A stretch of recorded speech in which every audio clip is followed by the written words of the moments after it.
Hi there, welcome to BoomerTube's podcast, the place for baby boomers to come play with your own age group. I'm Deb, and I'm your host. Before we get into today's show, I want to make sure to let you know that we would love to make your story a part of our podcast, so please visit our website for information on how to submit stories or music. If you have a unique, funny, or poignant anecdote about growing up, your teenage years, music, cars, dating, your parents, anything you think our listeners might enjoy, send it to us. We're boomers, and most of us were raised by the greatest generation, an exceptional group of people who deserve our enduring respect. And with that, here we go. The following is a story called A Brother's Letter to Santa Claus. I am writing this letter for my brother because his arm is in a sling, and the doctor said he shouldn't move his fingers too much. He sprained his wrist yesterday when he fell off the refrigerator, and we've all been pretty busy since then. My mom says it's amazing how putting one arm in a sling can keep 3 people jumping. But my brother said he won't ask for anything else if I only write this letter to you to explain what he was doing on the refrigerator. He's afraid you'll forget about how good he's been for most of the year. And really, he has been pretty good. He's only had a few slip-ups, like the time he painted Jerome. He and Jerome found the paints in a box in the garage, and I guess they figured they were watercolors and they'd wash right off. My brother was as surprised as anybody when Jerome's mother called to say that she couldn't get the green stars off his forehead. I don't think you should blame my brother for this because it was really just an accident, and the stars wore off in a few days. My brother's really pretty good most of the time. He saved Mrs. Doherty's cat when it got too high up in the tree. My mother said that she felt like fainting when she saw him climbing way out on that branch, but even she had to admit that he was trying to do a good deed. My mother also says his heart's in the right place and he cares about other people. Once he gave a giant jar of olives to the school cafeteria. He won the olives at a carnival by guessing that there were 870 of them in the jar. He guessed it exactly. My father told him it was an amazing thing to do, but my brother said he couldn't eat that many olives in 100 years, and could he give them to somebody that needed them? So my father brought them to the school and bought my brother and me ice cream sodas to celebrate. You see, he's really pretty good, so I know you'll understand when I tell you about the refrigerator. What started it was when my mother hid the Christmas cookies. She said she had to hide them because last year we only left some burned macaroons and she had to serve store-bought cookies on Christmas. So my brother and I decided to play detective. It was only a game, really. I mean, we weren't going to eat the cookies. We just wanted to find them. My brother was pretending to be a bloodhound and sniffing the air in the kitchen when all of a sudden he started barking and pointing at the cabinet over the refrigerator. He stood on a high chair and climbed up on the top of the refrigerator. When he opened the cabinet, he yelped, and the next thing I knew he was on the floor, covered with chocolate chip and pecan cookies. He wasn't worried about his hand so much as he was getting the cookies back in the saltines boxes where my mother had hidden them. So we picked them up real fast and didn't even eat one.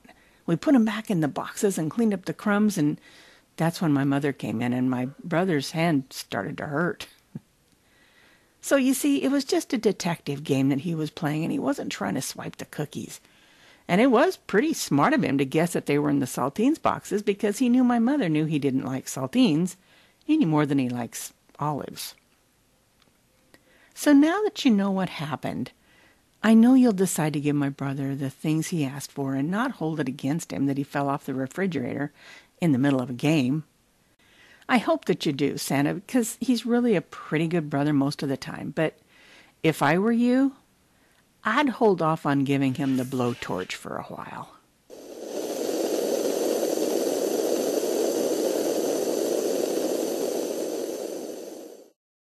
This story was borrowed from atimetolaugh.com.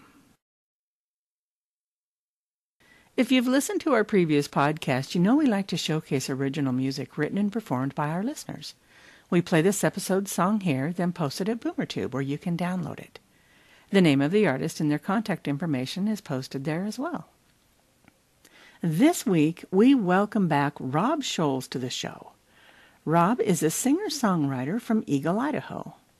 He used to describe himself as an unrepentant, middle-aged stage junkie.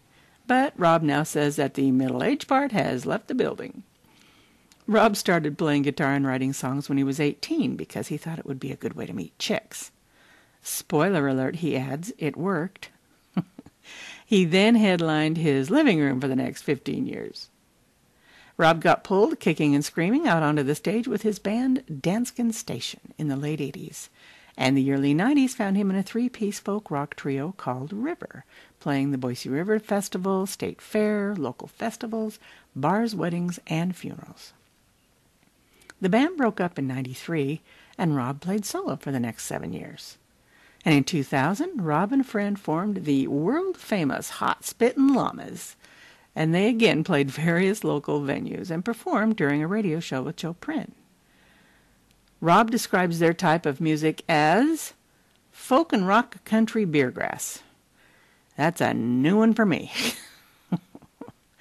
Rob says music has introduced him to people, places, and situations that would have never happened otherwise. And even though he doesn't gig anymore, music still takes him places like the shotgun seat of an old Ford pickup on a warm summer night, when times were simpler. Today's Christmas song is from Rob's time with the Hot Spittin' Llamas. I'm going to have to ask him about that name sometime. The song was written by Rob, and Brent King is on mandolin, bass, and harmony. Here is Home by Christmas.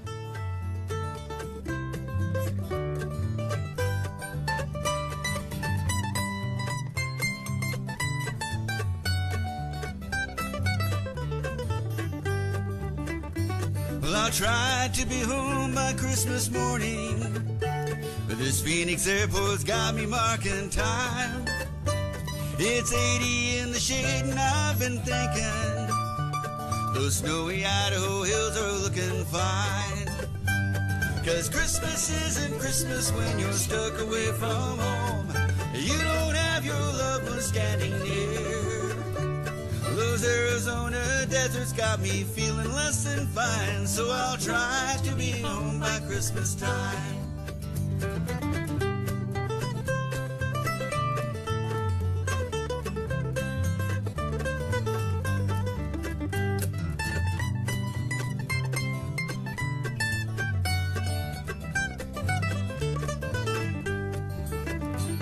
My flight's been delayed, my heart's thinking, I'm thinking that I won't be going home. 900 miles to make my destination. Those snowy Idaho hills are looking fine. 'Cause Christmas isn't Christmas when you're stuck away from home. You don't have your loved one standing near. This Arizona desert's got me feeling less than fine, so I'll try to be home by Christmas time.